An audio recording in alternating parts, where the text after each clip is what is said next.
James Adam Kenny, and I came to Crestone in 2001 in May, and we were looking for a place to raise a family and build a house, and we absolutely fell in love with the town and the community and the people that we met. And I am here today in this chair because over the 18 years that I've lived here, I have developed a deep and profound appreciation for a lot of the old timers that I've met and for the stories that I've heard. And it felt really important to me to start to capture those stories before it's too late. I know that we've already lost a handful of story keepers and memory holders. So I started out wanting to sit down some old timers and ask them questions about what it was like to grow up here and to witness the changes of the town and the community.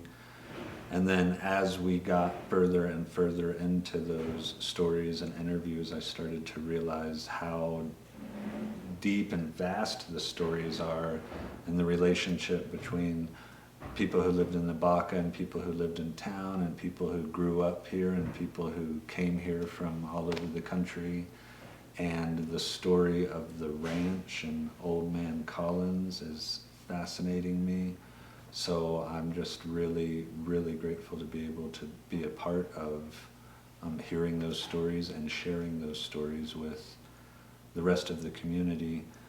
And another huge reason of why I wanted to do this is because as new people come into the community, I want them to be able to see these interviews and hear these stories and have some context and understanding of who has been here and who is here and how they can learn more about this place that they're moving to. Mm-hmm. How do you see that these stories can help future people coming to Crestone and the development of Crestone? I think in the past 2 days we've heard a lot about what people who came here have learned about coming here, and that's been educating me a lot about different ways that I can relate to this community and certain ways that I can be respectful or kind and learn from, but also be of service to the community. So I'm hoping that these stories will inspire and move people and give them a greater understanding of what everyone else has done to get us to this point. Do you have any hopes for the future of the growth around this place? How it happens, or?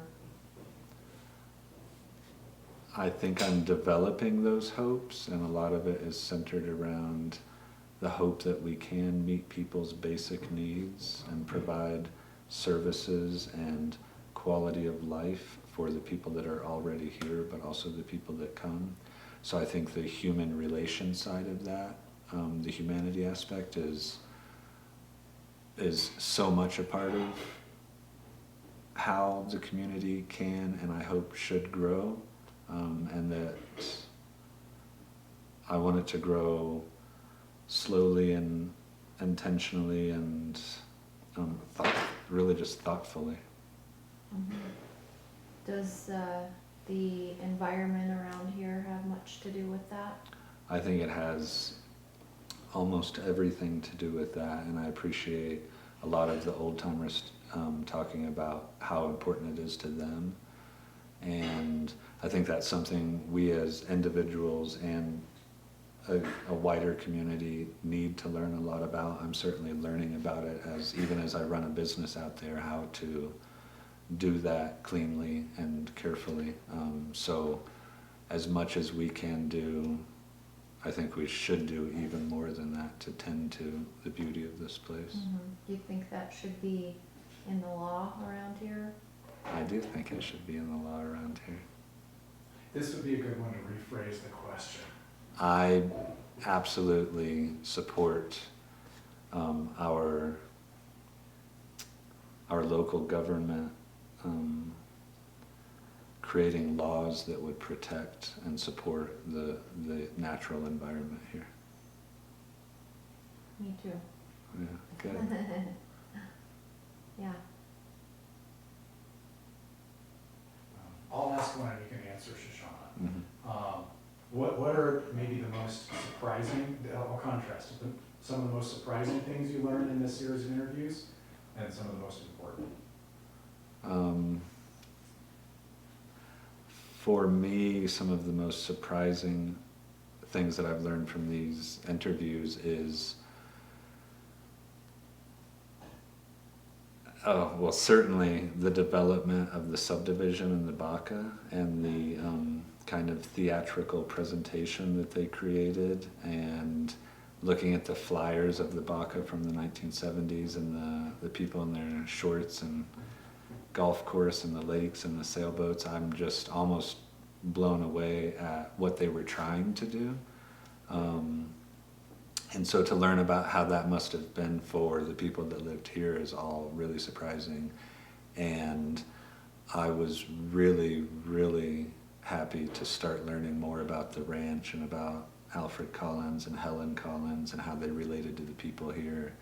And I'm almost surprised but not surprised at how interdependent the Baca community is with the town community, and how they say the town would have withered away and died without the Baca, and at the same time the Baca would have withered away and died without the services that the town provides for all the residents out there.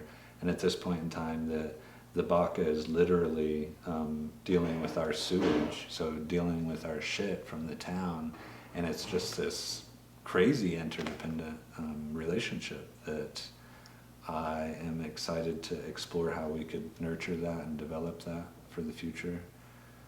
And those are also some of the most important things I feel like I've learned, is the value of the history and how we got here and how people in the Baca and town are relating with each other. Do you think we should have any kind of limited growth, or, put a cap on it, or I try think to determine who's gonna get to be here and who isn't? I think that we cannot decide who will be here and who will not, but I do believe that the mountain plays a part in that.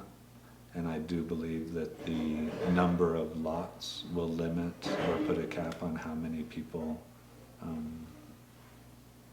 are able to live here. But I would love to see enough growth to find that sweet spot where people can afford to live here, find work, raise their families, and hopefully develop a good balance between being of service to the community and getting what they need from the community. And I think that the people who got interviewed who were talking about volunteering and offering to the community is something that needs a lot of attention here. What kinds of things need volunteers?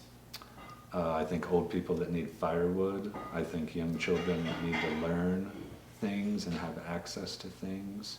And I think, the Crestone Volunteer Fire Department. And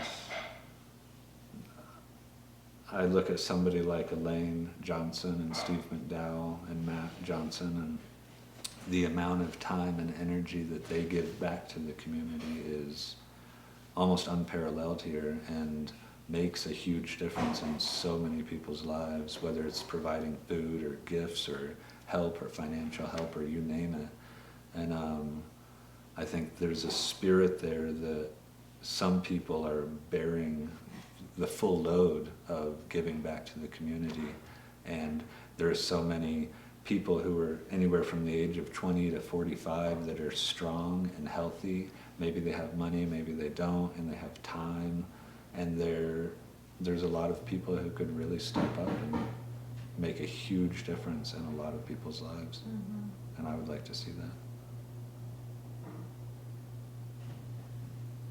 I think last one,